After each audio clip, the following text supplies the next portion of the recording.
Tarot Tuesday for March the 8th through the 14th. Can you believe it? That is already... Oh, my mommy's birthday is today. Happy birthday, mommy. March 14th.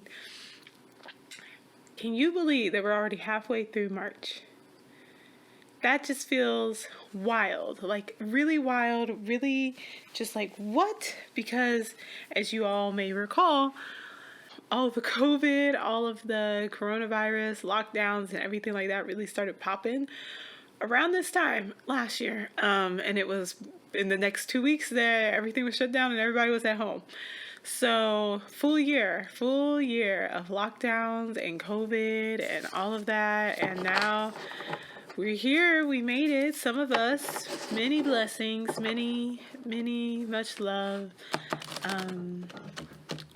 Compassion and empathy towards those who had relatives that did not make it through last year. There was a lot of people who lost individuals who were really close to them that they loved, family members, friends.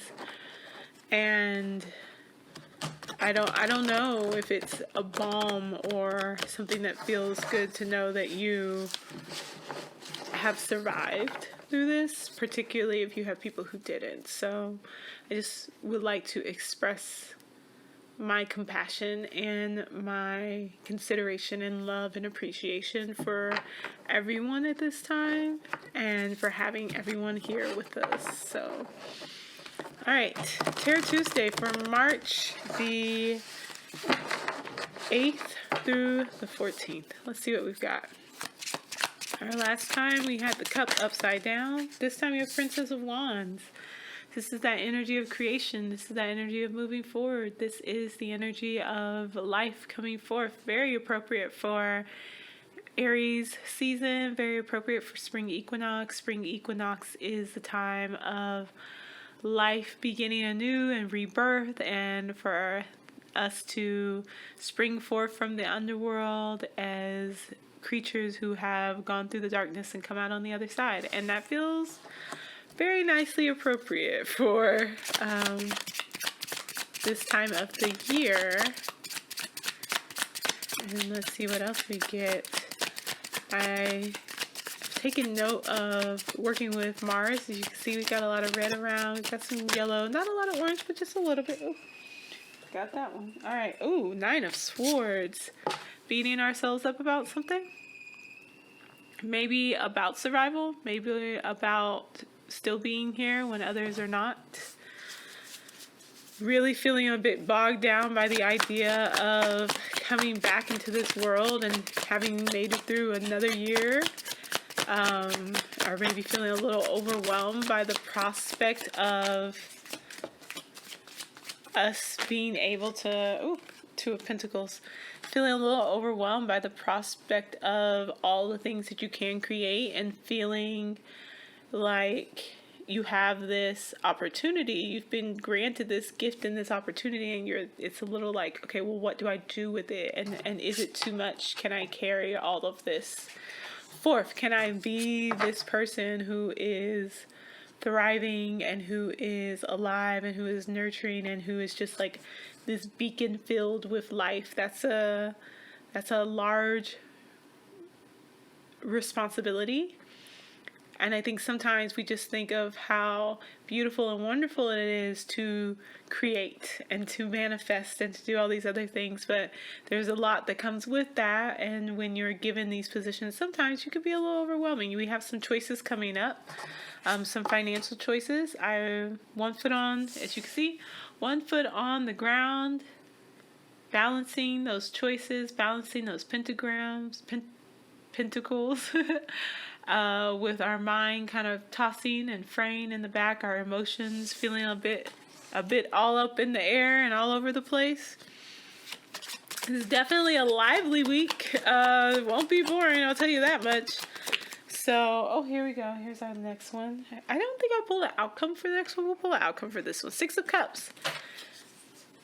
Thinking a bit about the past. Maybe romanticizing the past. Feeling that youthful energy. So like, gosh, when I was young, I really wanted to do this. And I wish I had taken that trip, or I wish I had accepted that job, or all these other things. I really love this person. I wish I had children with them. I wonder what my life would have been like. It's all good and everything to go into the past and to think about what could have been, but you can't really stay there, and you can't go back. So it's nice to reflect upon, but it's good to use that as like a springboard. So we have this Princess of Wands, which is guiding us, calling us to come forth, to wake up, to not stay in this doldrum space where we feel overwhelmed and just stuck in our thoughts and just caught in our head and just unhappy. If you're really feeling overwhelmed, please go talk to a professional. If you're having any suicidal thoughts, use any of the resources, suicide lines, anything like that. Call someone, talk to someone.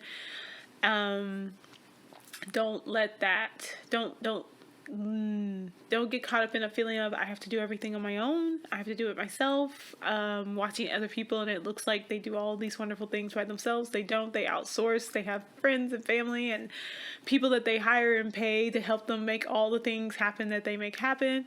And and when that choice comes up about what it is that you can birth, what it is that you can create during this time, take a deep breath, put your feet on the ground, go outside and ground so that you can feel a little bit more stable. We got as our last card the Ace of Wands reversed. So the hand is not coming out. I don't know why we're getting all these aces reversed. It seems like everything's kind of just like pulling back. Like there's a big pull back on everything. And I think one of the things this is speaking to is that for a while, well, before COVID and before all the lockdowns and everything like that, there was a lot of external energy. People were traveling everywhere. There was a lot of FOMO, fear of missing out. And social media was a huge driver of this. But even just talking to people, I think it's always been something we've experienced. It's just something that was really kind of it seemed bigger now because you could see it all the time and you could just scroll and scroll and scroll and scroll. And so it was just like, well, you need to be going out, you need to be doing, you need to be an entrepreneur, you need to be, top exec at your job, whatever you're doing, you need to do the best of it. You need to be the best, the biggest, all these other things. Get to bed at 5 or get to bed at 9, wake up at 5, and by time 7 o'clock comes, you should have finished 12 things off your to-do list. Like all of this very systematic, go, do, achieve. Very earthy, very Capricorn. We just finished that time of being in the energy of Capricorn. We're in more airy energy now, and it seems like that slowdown is still kind of pulling at us because even last year, as things shifted and people ended up having to be inside, it was still like, well, okay, how can I still be productive? How can I still achieve? How can I still go further even when I can't move around outside as freely as I'm used to? So it was like that drive is still there that's not honoring an energy of the process of creation, which includes time of rest, of gestation, of, it's in one of the readings.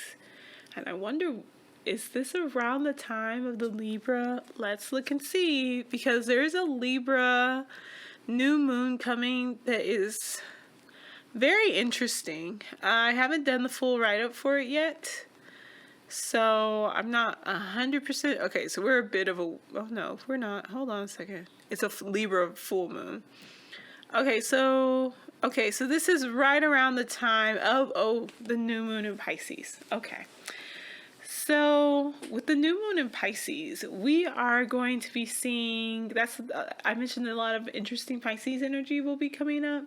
And I think that's what we're picking up on in this reading, is that really colorful Pisces energy that is here, which is definitely going to be calling for us to take a step back, to take off the rose-colored glasses just a little bit, because Pisces is a great time to develop and to nurture your spiritual practice, your belief systems, your connection to Source or God. It is a beautiful time to do that. It's a beautiful time to do very creative and emotionally fulfilling things. It's fantastic for that. Pisces season is also a time when people can become overwhelmed. And it's because they feel so connected. They're experiencing that empathy that Pisces often experience. And from that comes sometimes a need to escape because it feels like too much. And when you're escaping, you can fall into addictions, delusions, things of that nature. And I think that if we push too hard to try to go forth based on a space where we're not very grounded, you've got to ground right now, then it leads you to the possibility of running up against some walls and to falling into some behaviors where you're like, I'm making progress. Are you making progress towards what it is you truly want, or are you just spinning your wheels because you don't want to stand still? The Ace of Wands, it's reversed, it's upside down, it's kind of putting the brakes on things. But I keep coming back to, when we look at this Princess of Wands, this energy of being able to nurture and to grow and to create, there is rest built into that. You take your seeds, you plant them in the ground, and you leave them there, and you leave them alone. If you mess with them, if you expose them to light, if they're not deep enough in the soil, they won't grow. They won't have the time. They need to be in that soil to heat up, and that heat is what gets them to grow. So you can cocoon all you want in that lovely Pisces energy, but give yourself that space to heat up and to get to that point where it's time for you to actually move. Waiting for that opportunity, that right timing, that really feeling that, yes, okay, this is it, this is the time to go forth energy, and not just letting external energy that's moving and going pressure you into feeling like that's what you need to be doing. Princess of Wands doesn't always mean that you're just jumping off of some balcony somewhere, or you're the wonderful Rowling CEO that just has everything under control. Princess of Wands is an energy of creation and of growth and of understanding right timing. So that's what this week's reading is. So I hope this was great.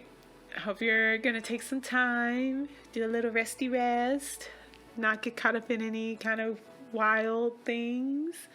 Delusion will be great. If you have any random person who pops up and it's just like 3 days later, I love you and let's get married and let's do all this other stuff, you tell them that's really nice, but I'll see you in like a month and we'll see how we still feel about things. And if we still feel the same, then okay, we'll reassess them. But right now, that's going to be a no, because that is an unwise decision to make during this time. Any quick fixes, any quick connections, anything like that, I would just say give it some time.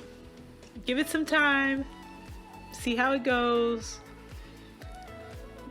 Let the fog of Neptune and Pisces and all of that kind of drift away, be burnt away by the sun that will come out and will show you what's really going on. Give it some time. All right, I'll see you all later. Have a great one. Bye-bye.